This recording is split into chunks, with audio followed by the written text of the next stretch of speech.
And I want also the Pit of Doom repaired. Okay, you've just unlocked the Living Society card. This is an example of, do you waste your stickers on this? Do you, as a god, care about your followers being happy or being friends? Now, we are going to be introducing a lot about happiness. You'll notice on the right-hand side of the screen, there is a happiness bar. You may think, well, who cares? I don't really care about your happiness. Happiness is going to become very important later on. We'll talk about it when we come to it. But you know, I've played this game without unlocking the Living Society, and okay, my followers are a little bit unhappy, but who cares less? Maybe you don't want to waste those stickers at the moment. Next is the Temple of Doom. This is the first PC exclusive feature that we have, and we'll be talking about that. It's a really exciting feature. Really exciting feature, you say? Okay. Okay. I'll send a builder to repair this thing. And after that I will be off, but I like this with the happiness. So they really accomplished a lot. That really that deserves a round of applause. So yeah, they made the game engine, the people and everything, they make it more living, sort of. So now you don't have just people running around, but you have really to care for them. There is really a reason you do something. So yeah, I like this one. So now we're already 22 minutes in. Yeah, I'll just send the builder out here after this one is ready. I'll send the builder to rebuild this thing, and then depending on how long this will take, I'll... alright. The leash, at last. Oh, for me, this is where the game really starts to be a bit more strategic. Deciding where your followers go, what they build, deciding whether or not you want to leash your followers to the Pit of Doom and get those lovely gems from sacrificing their lives. This is where it starts. Now, there's lots of different ways to use the leash. The first is to just tap and hold on a single follower and then direct them to where they want them to go. This can be to shrines of expansions that you've unlocked. This can be to repair different buildings. This can be to build things. This can be to take them and see what they will do. If you take a follower next to someone who's dead, you'll notice that they'll react differently. This is a way, we think, of you breaking their free will. It's fine to use the leash as much as you want. Later on, in a subsequent update, we're tracking the amount of time you take the free will away from your followers. So there is going to be a consequence to what I call over-leashing, but at the moment, you know, feel free to do whatever you want with your followers. This is my favourite thing to do, actually, when you just get, like, save up your belief and you get about 15 people and lead them to a massive area of land that you've prepared, and then just leash and let them all go to it and just start a massive building project. This is also the way that you get people to the Pit of Doom, just in case you're wondering. And this was a replacement for the totem that we originally had, which was a lot harder to balance and a little bit more fiddly, and this was our more tactile way of giving this mechanic. Yeah, and it does feel really nice to have that tactile feedback on your followers, to actually pick a follower up and decide exactly where they will go. Again, this is another thing I love about our approach, is you may never use the leash. You can just sprog. It's called sprogging. If you tap on a follower pip above a house, you don't have to bother about it, but it does allow you for deeper strategies, really planning out your world.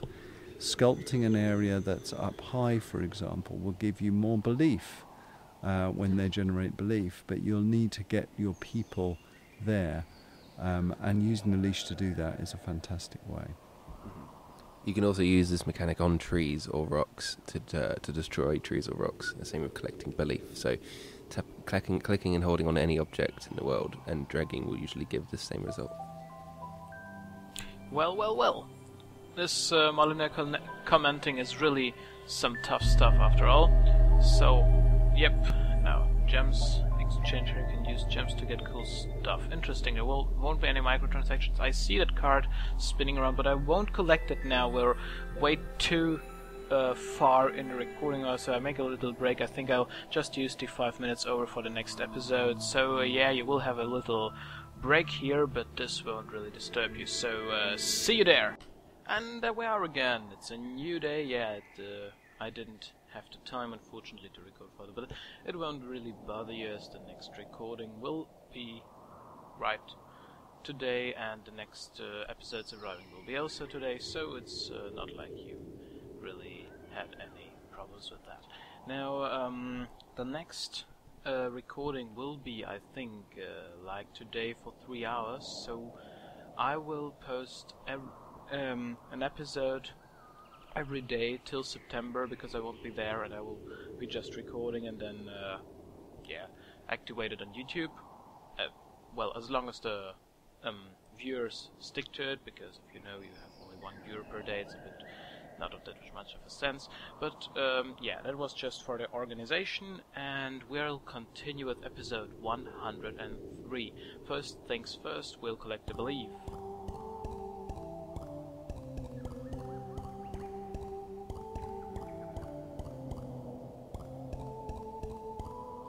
Now this done, I think we'll proceed with another Molyneux command with the Pit of Doom.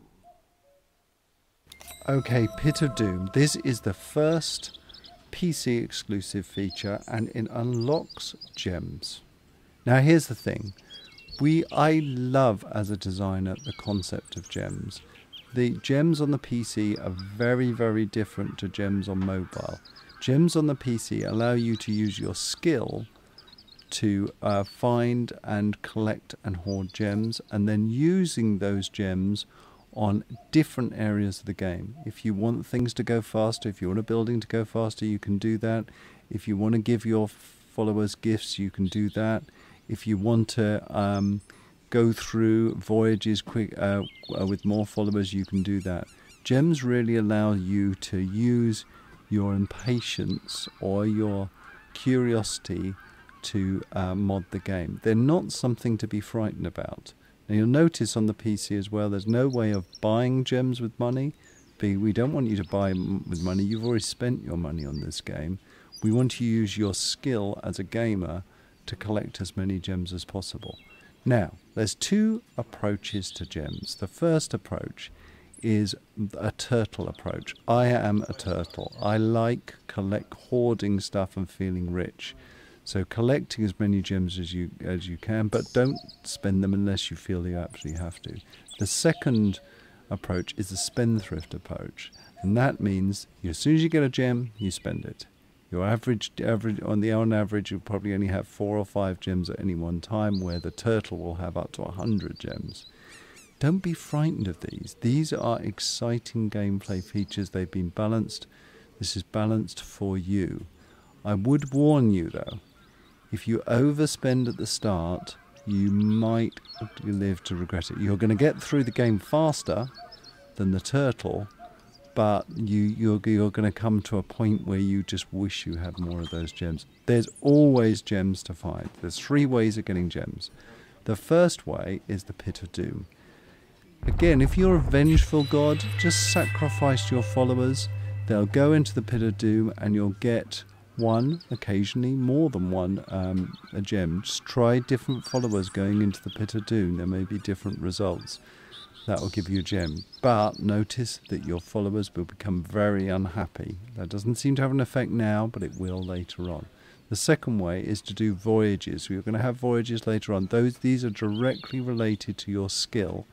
At protecting your followers in a different minigame. And the third way is treasure hunting. You can go around and find chests which have gems hidden in them. Any or all of these ways are valid ways of getting gems. Well. Interesting.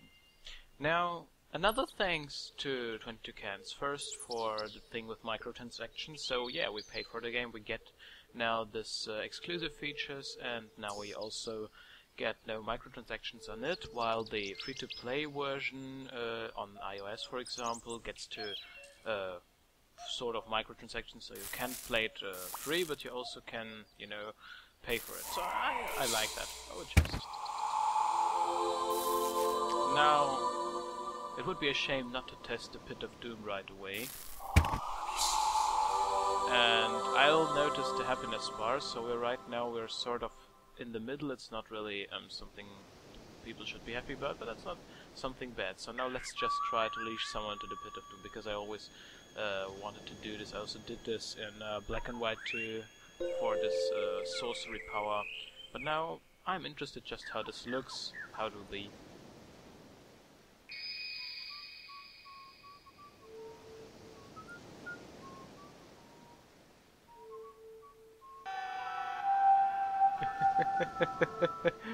Now, in Black and White 2 you always had this bad everywhere, and now just to get the unhappiness, but I got a gem, and now I'm interested what we get with gems.